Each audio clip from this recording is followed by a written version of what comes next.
Okay, let's talk about slow ins and outs. Basically, what a slow in and slow out is anytime you move something when you're animating to create a naturalistic look, things don't move at speed immediately, right? It takes time for something to get up to speed, and then it takes time for something to stop. So here we have our sphere example. I'm going to set a key here, and then we're going to move it over here. And I've got auto key on, so it's going to set a key there. So now if we play this, it's just linear fashion. Actually, I'm going to add a little bit of tail on this.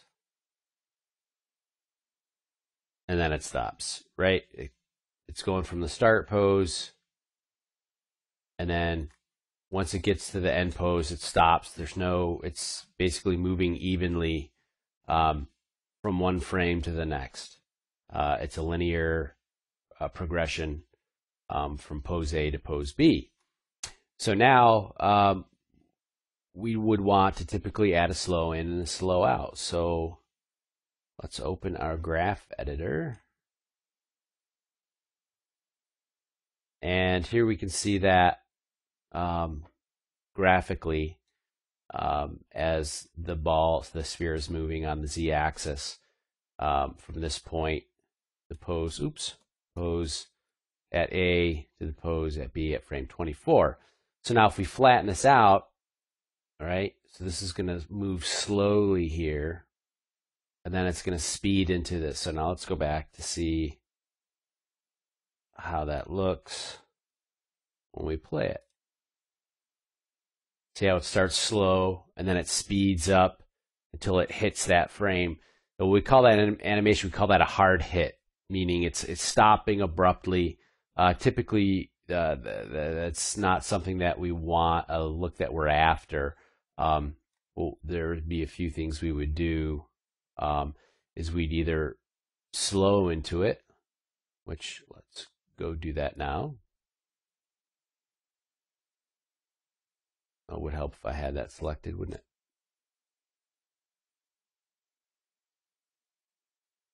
And we'll take this end pose, then we'll flatten the tangent out so it's slowing out of this frame or this pose, and then it's easing into this one. Slows can be called slow out, slow in, ease out, ease in. It's basically the same thing. So it's easing out of this pose and it's easing into the next, or it's slowing out of this pose and slowing into the next pose. Now if we go back, you can see how it's slowing down before it gets there. So it gives a much more natural feel. Another thing we could do is we could overshoot this end pose and then have it settle backwards. Up here. And what we would do that then is it would require a few more keyframes where you could set a key here. I'm going to delete these extra ones since we're really just focusing on the Z translation here. So now what it's going to do, and I'm going to free these tangent weights to get a little bit more control over it. So now when we go to frame 25, 26, it's going to go past that position, and then it's going to settle back. So what I want to do is I don't want to use curves for that. I'm actually going to keyframe this because it gives you more control when you do that.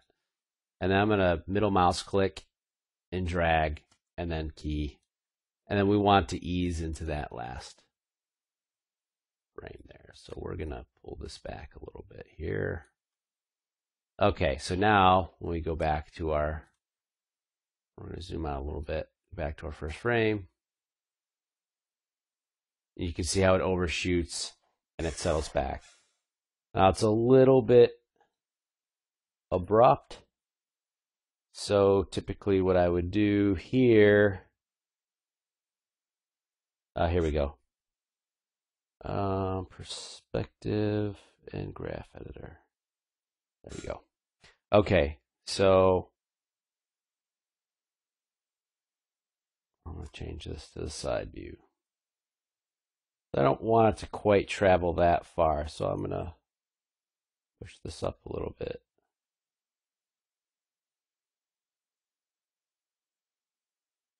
And I'm just going to tweak the tangency a little bit here. Zoom in to get a better look at what we have going on. And I'm going to go back and unify these handles. Lock the weights. That's what I was looking for. Lock the tangent weights. Okay, so now when we play it back, trying to soften that end a little bit. And that was what we would call an overshoot. So it doesn't quite hit that hard. Again, I would probably modify this even more.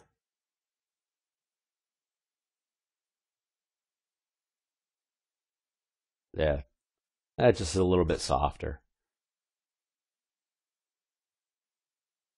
All right, so that's the basic slow in and slow out in its easiest or its simplest form. So now, how does that relate to when you're actually animating a character? So let's go ahead. We're going to open up our punch, that 3-pose punch that we did. Now in this case, we've got our guy in the 3-pose. This is his default or idle pose. He goes into his anticipation pose, and then there is the punch pose. So you can see that they're playing very fast here. So if we didn't have him slowing in to this pose, we wouldn't really be able to read so well what's going on. Granted, this is a little bit fast, and the timing is actually pretty close to what you would have in a game situation. A lot of times we wouldn't even get this anticipation pose. It would go right into there. I would probably actually see if I could get to tweak this pose a little bit more. So when you've got these tricky proportions that are really tweaked and forced, it can be tricky to get a good pose that that works really well on a character. I'm just seeing if I can push the kind of the bend into his back there. Just trying to get a nice kind of reverse C shape with his body. And if he's going to punch somebody, he's probably not going to be looking straight up in the air. So again, see, his another challenge is we got his chin kind of collapsing through his chest. So we do what we can here. Maybe we can. Was that his neck or his chin? Yeah, his neck control. We can drop that a little bit so it's a little bit more. Then we can even take his shoulders, bring them down a little bit. It kind of looks like that double chin is collapsing against his chest. All right, so typically you would want to slow into this pose here, right? Because you can see we have all these frames to do that in. Otherwise, if it was fast, like the punch, we're speeding through that because you want that feeling of contact, but then you would want to, ease into like a follow-through pose here, where his arm's really kind of cranking through that swing. played any sports, like basketball or baseball, and you're pitching, when you're throwing, you're trying to follow through with that arm.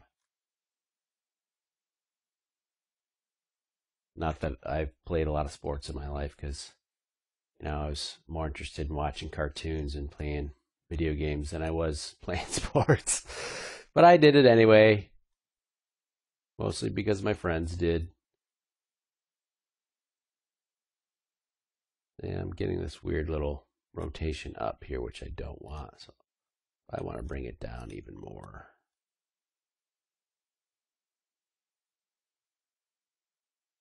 Now I'm just kind of flipping, looking at my poses to see if they're getting some weirdness here. It looks like we might be getting some gimbal.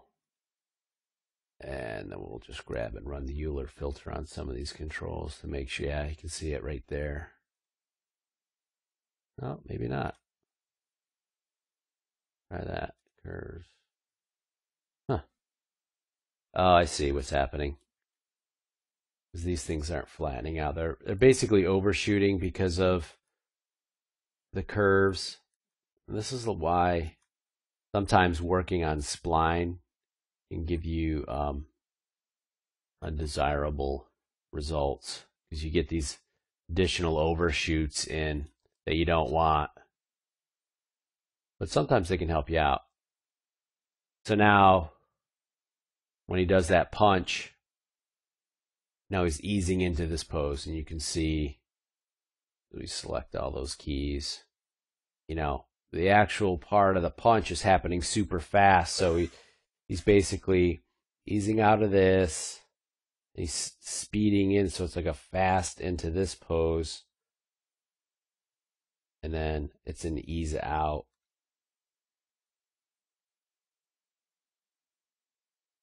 And an ease into this last pose.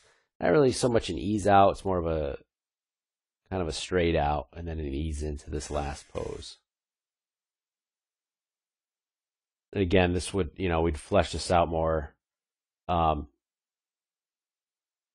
his feet weren't sliding. That's not something you want, when you're animating. What we could do here is we could have him kind of jump up and land in this pose. So basically, middle mouse click, saving a key on all the poses. And we're going to have him kind of jump up.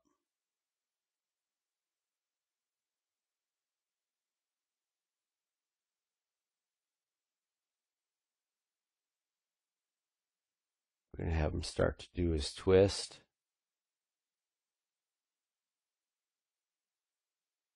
And what I'm going to do for his hand and arms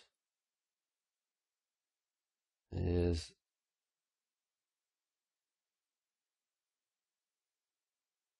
basically what I'm doing is I'm selecting all the controls for his arms. I'm going to a pose later on. And then I middle mouse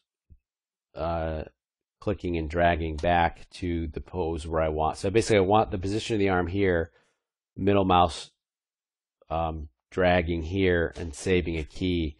So it's basically putting that pose that was on that other frame at the frame I want. So now he's kind of hopping into this pose. And then I'd probably start to do the, get the position out, feet where I want them a little bit more. Now he's kind of hopping into this pose more instead of just sliding. Usually we don't have a ton of time for that kind of thing. And then I would probably, in the middle of the punch, I would select his feet. Oops. Select the curve mask. I'd hold his feet there. So there we have, we're keeping that orientation of the feet, so he's nice and firmly planted. Maybe we could, have him twist a little bit on his foot here. toe pivot, and then have him kind of roll forward a little.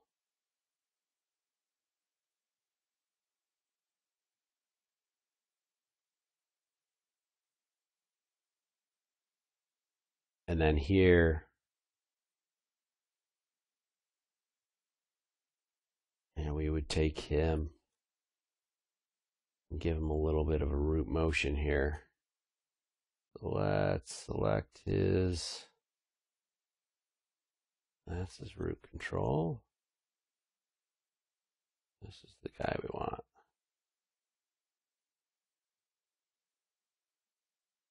And then on the down, we'd probably want him to land. Let's get him here. Give him some weight. And we'll hold him back here for a little bit. We're going to push those frames up. We're going to hold.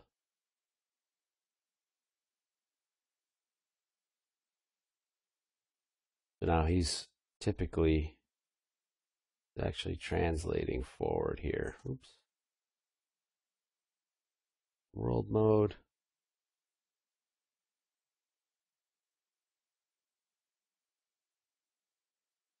So I'm basically looking for this 1 foot here be in the same position so it doesn't look like he's sliding. There, it looks like he's kind of locked into place a little bit better. And then I would adjust the foot so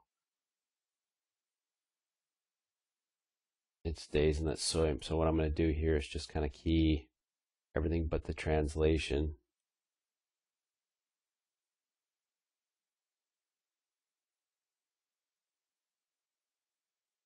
And then key the rotate. Just the rotation. There. And try to lock this down a little bit more.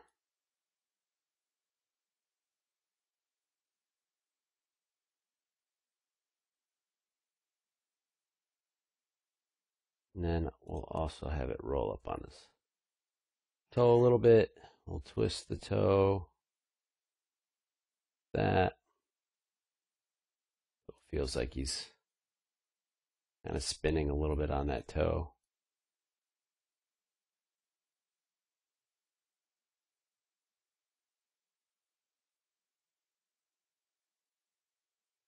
This leg is stretching way out. So at this point,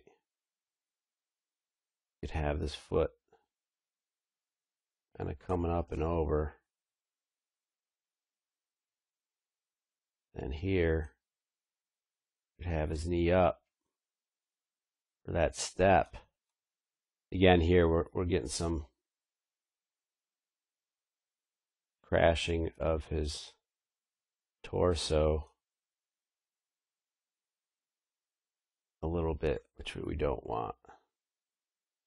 But there's some of that that's kind of hard to control, especially with a model that is so drastically, the proportions are so kind of off skew. Now if we play this, it's feeling a little bit more, like it should. Again, I would continue to work it. Make sure he's got that weight. Again, this probably wouldn't be his combat idle pose. But just for the sake of, for example, that's what we got. And you can see how we're slowing into. So hopefully that explains what a slow in and slow out is. Now, you don't necessarily want to use slow in and out for everything. Like for the actual punch, that's actually happening really fast because you want to show the power of the punch. You want him to explode out of that pose. So you're really feeling that power of the hit, right? Because if it was slow, it wouldn't feel like a punch. It would feel very soft. and wouldn't have any power to it. So that's what basically the slows are all about. Let's move on.